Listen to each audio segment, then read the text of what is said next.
So for the final PA here, word tangle, we're basically coming in and we've got several different classes we're doing to do a word scramble or a word tangle, as we're calling it here.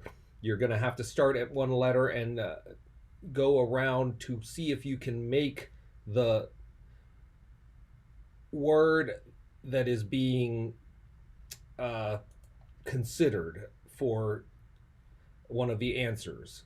So we've got an array of different items that are going to be found in this grid. So this grid is going to get constructed. You don't have to worry about the construction of the grid per se. The only thing you're going to have to do there is be able to create proper tile objects so that those tiles can be used inside of the game to be able to load in a predefined game. We've done a couple of games that are sample games. There's the sample one that is seen here in here. This, I'll call it the Corp game here, the one that has the tangle in it.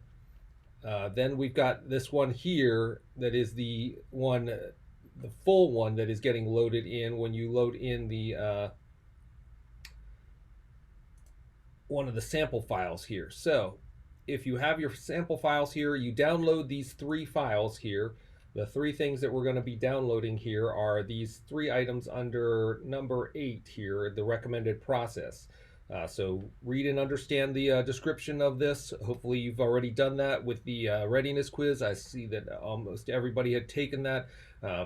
Glad that everybody was able to get their max points on that. So that's step 1. Step 2 is create a directory or folder for the assignment.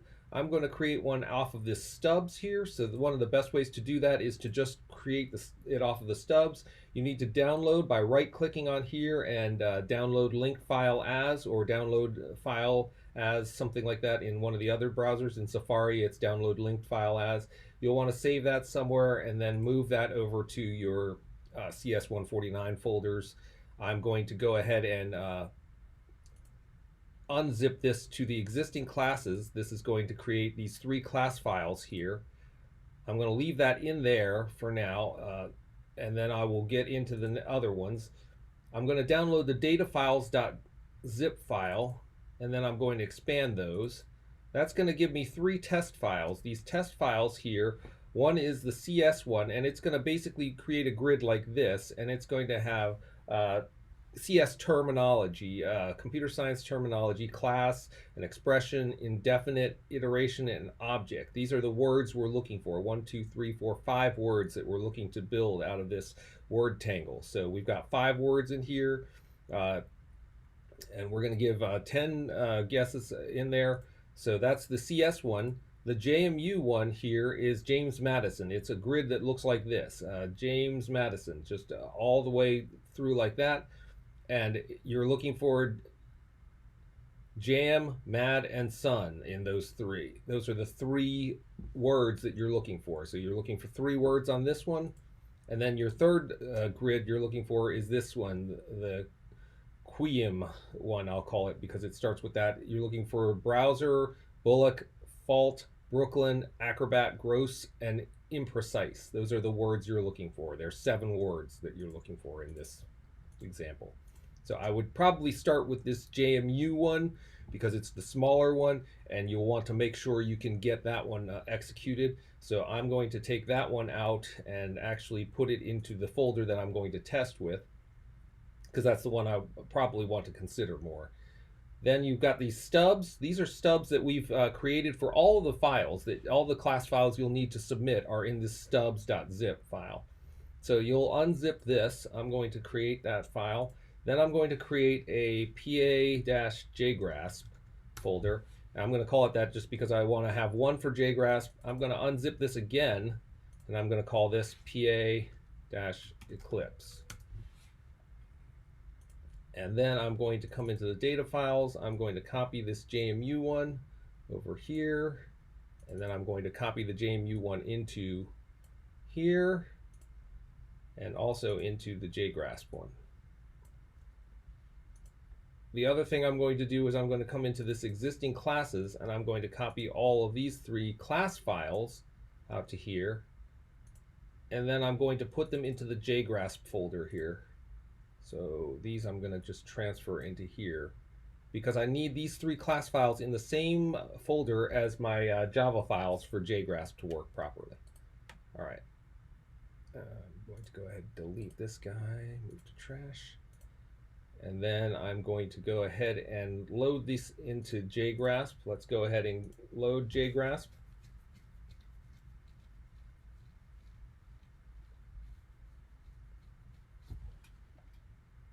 So inside of here, I've got my CS149 in class folder here. I'm going to go into PA JGrasp, and then now I should be able to come into these various files, and I should be able to load these. Let's load all of the Java files.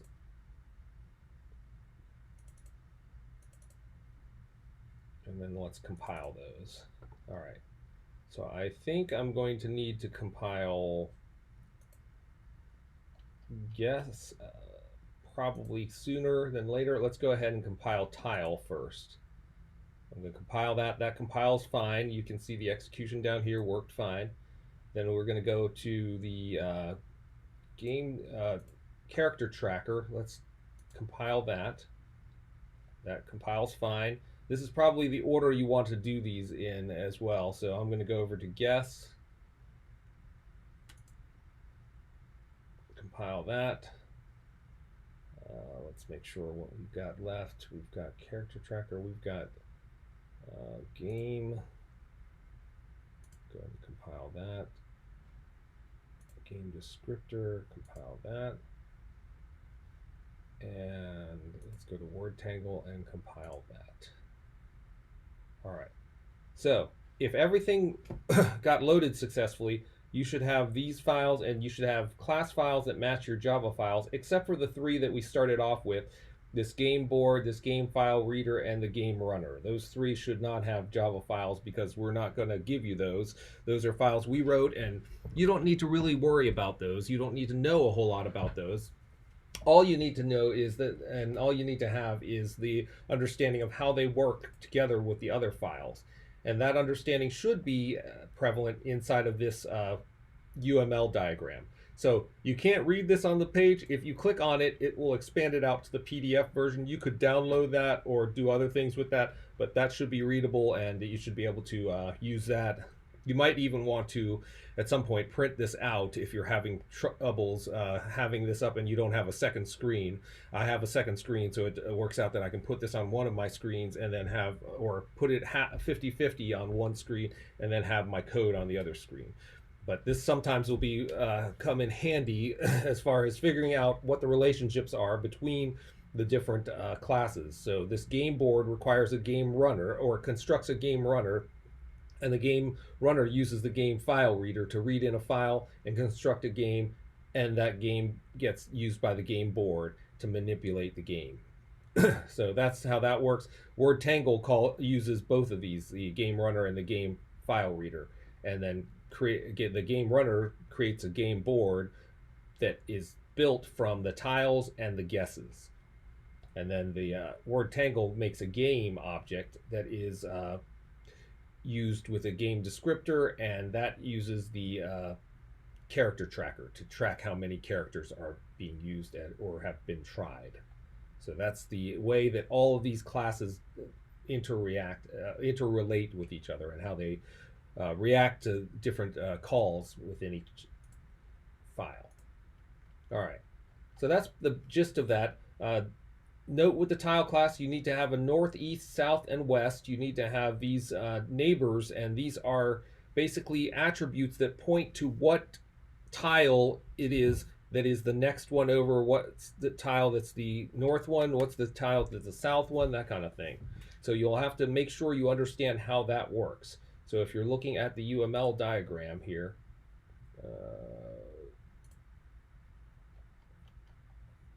you'll need to understand how these tile items work here, the neighbors here. It's a tile array. 0 is north, 1 is east, etc., etc. So that's the piece that you're going to have to pull out from here inside of the neighbors piece here. So you've got your initialized north, south, east, and west. So 0, 1, 2, 3 is your indexes for those different. North is 0, south is 1, east is 2, west is 3. So that's how that works over here in the tile, and how the neighbors are mapped inside of the tile object. It's got a tile neighbors array that are the array containing all of the items that are to the north, south, east, and west of your tile.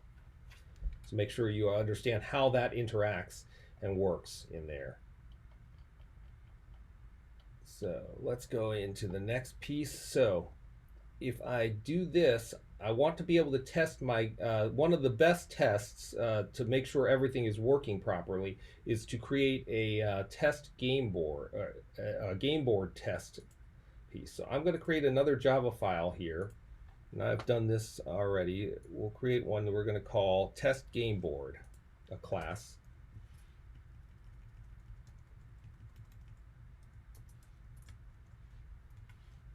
And inside of here, we are just going to basically do a main in here.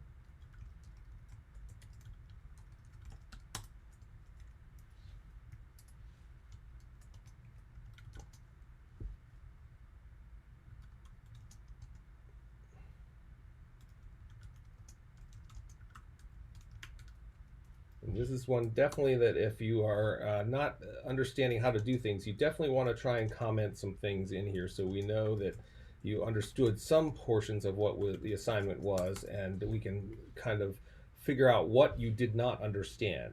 So I'm going to go ahead and create a simple one-line array of tiles, and it's going to be tiles that are W-A-L-K, walk. So that's going to be the names of the tiles that I set up. So in order to create a tile object, I'm going to go tile T0, I'm going to call it, and I'm going to go new tile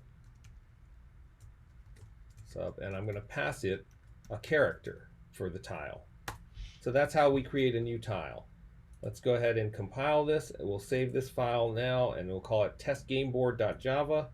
And we're going to compile this, and it compiles fine. So we know that we've got our tile array working properly here, or our tile method class working correctly here. Let's go ahead and set up these other tiles here. So this is how you're going to want to test some of the things. So I'm creating 4 tiles here. Then I'm going to throw them into a tile array.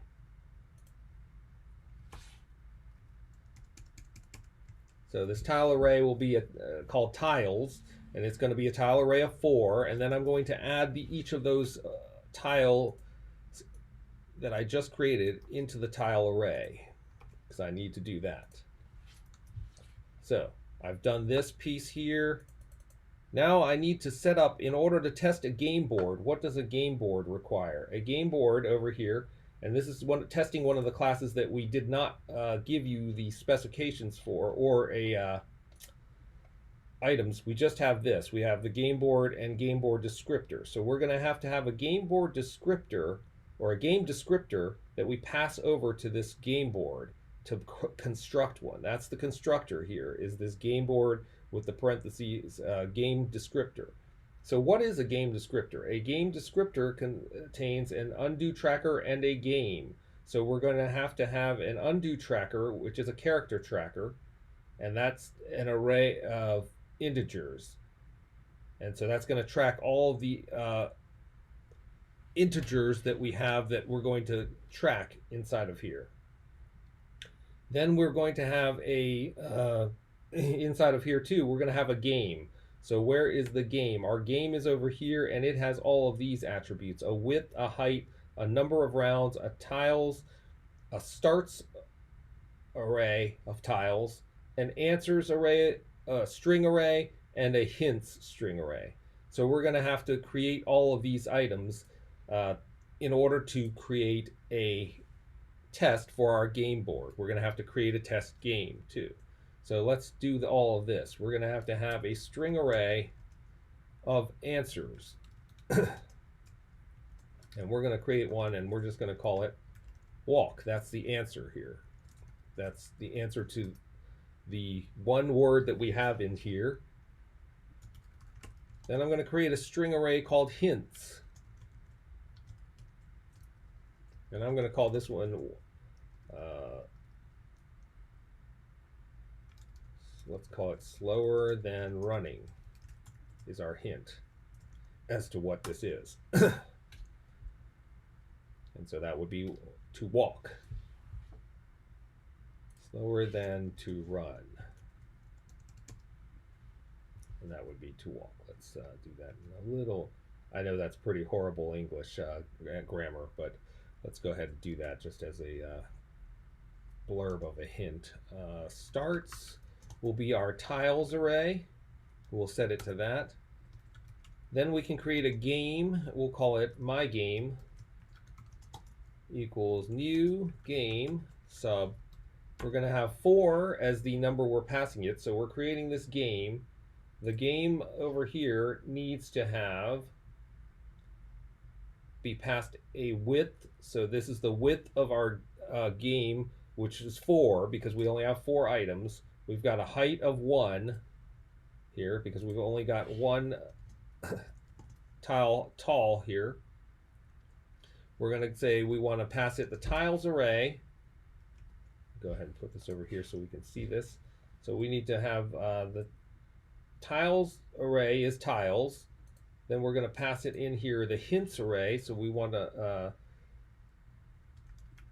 pass it the hints. We need the answers. We need the starting tile starts. And let's go ahead and end that, and that will create the game. Then we're going to need a character tracker. Undo equal new. And I'm just going to create a character tracker, and there, as you can see over here, I don't need to have any kind of parameters passed to this character tracker, so we'll just create a new character tracker there. Then I need a game descriptor. Desker or description. New game description. Descriptor. So my game, comma, undo. All right. That's going to create that. So I'm passing the game and the undo character tracker into this game descriptor. As you can see over here, I needed to pass it a undo tracker and a game over here. These are the 2 parameters. A game and an undo tracker is what I'm passing to that. So that's what I'm passing over there. Now, finally, after constructing all of those pieces, I can create a game board. So I'm going to say game board equals new game board sub description, because that's a game descriptor here. So I'm going to create one from my game descriptor Desker. I'm going to create a new game board. All right.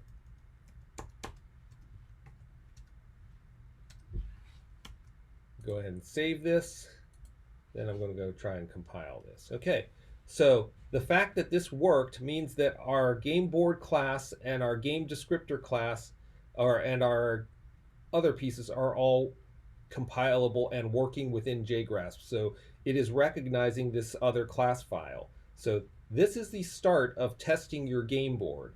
What you need to go back now and do is actually complete all of these other items here, these other classes. And this description down here, I would highly recommend that you basically, after having read through everything, you follow this recommended process. And if you're having troubles, let me know inside of Piazza, or if you're going to the TAs, their hours will go through next Wednesday. So this assignment is due next Friday, so it's due after the end of classes, but there will not be any TA hours after Wednesday. Wednesday, the 9th of December, is the last TA hours. So if you have any needs for TA hours, you will need to get those done before Wednesday the 9th. That evening is the last evening. I will probably, for the reading day of the 10th, I will probably have office hours instead of anything else that day.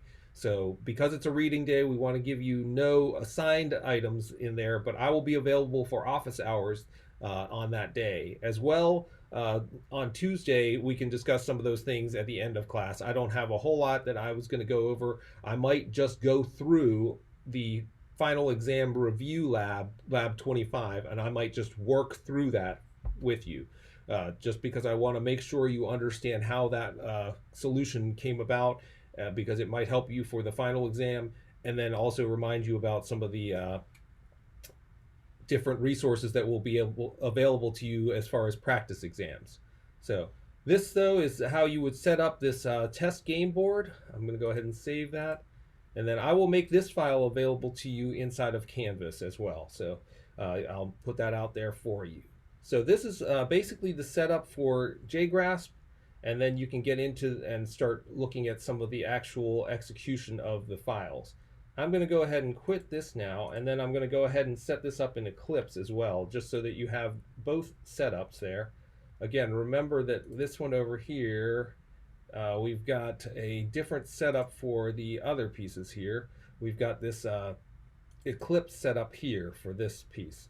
So I'm going to go ahead and use that folder in my Eclipse setup. So I'm loading up Eclipse here. I've already preloaded that. I'm going to go ahead and import this project in here, and I'm going to import it from a project from folder or archive. So I'm going to grab that folder that I just created over here, PA Eclipse, and we're going to call that and say open. And then I'm going to come over into here, and I'm just going to go ahead and click finish. And I'm using the default package here. So this is going to pull in all of these files in here for reading. I've also got this jmu.txt that I've got in here that will be usable. The other thing I need to do here, though, is I will need to add in those class files, those existing class files in the items that were here. In order to do that in Eclipse, you need to follow a different procedure for doing that. I will also put a link inside of the programming assignment specification underneath that, those 3 downloads, a link to how to do this inside of the wiki. The CS wiki has some descriptions on how to do this inside of an Eclipse project. So I'll put those directions, manual, like follow them step-by-step worded directions for how to do this as well. But I'm going to go ahead and show you too, because I think it's more valuable to even show you that than anything else. So over here on my project, I'm going to right click, and I'm going to come into here and go to this build path here, and I'm going to go add configure build path. Inside of here, I want to go into this class path, and I want to add external class folder. That's what I'm adding here, an external class folder. I'm going to select the one called existing classes. This is the one that we unzipped from this existing classes.zip file. And these are the 3 files, the class files, that we're going to need to add in. This has to be in Eclipse outside of your actual project. If you have it inside your project, it's not going to like that, because the new versions of Eclipse don't play well with that. In the past, Eclipse had other versions that we used to use in the older versions in 2019, where you could actually do the same thing as you do in JGrasp, where you just put them in the class files in the same folder, and it would just work. Unfortunately, something happened or changed inside of the 2020 versions of Eclipse from 03, 06, and 09, and I had 06 installed. I thought it was an 06 thing, but I just installed the 09, which was the one that most of you probably have installed, because it's the ones that it's defaulted from the download of the Eclipse site. So if you have that one installed, you're going to have to do this. So let's go ahead and do that and apply and close, and it's going to now add in those referenced libraries, and we'll have a default package that has these 3 class files in it. So if you've got that working, then you now have those loaded properly. So I'm going to come into here, and I'm going to create that test class. I'm going to come into here and call it, let's call this one test game board again. And then I don't even need to do a whole lot, because I'm just going to copy and paste the one I did in JGrasp. So I come into here now, and if everything is good here, that you've done the reference properly, this should be yellow to say the local variable board is not used, because we're not doing anything with the board yet. So, but this should show up like this with one yellow light bulb warning here that it is not being used, and that's because we haven't done anything with it yet. But this is a good test to see that you've actually built successfully a board, and you can actually use that board. From here, you could actually do other things within the board. You can call some of your other methods here and get some other pieces out of the board so that you can actually do full testing of the board. And that's what you'll want to do for your tests as you kind of build up your testing for this PA. So I'm going to go ahead and stop the first recording here, because this is what I really wanted to go over and have publicly available and more readily available. I'll go ahead and post this one as a YouTube video for others, also not just in our class, but the other sections if other people need to be able to take a look at this. So this is the pieces that we have here, allowing you to test to make sure you've set up in Eclipse everything correctly. If you set up one of these files, this test game board, and then add in these items here, you should be able to get everything to compile, and everything should compile to have just the one warning light bulb in there.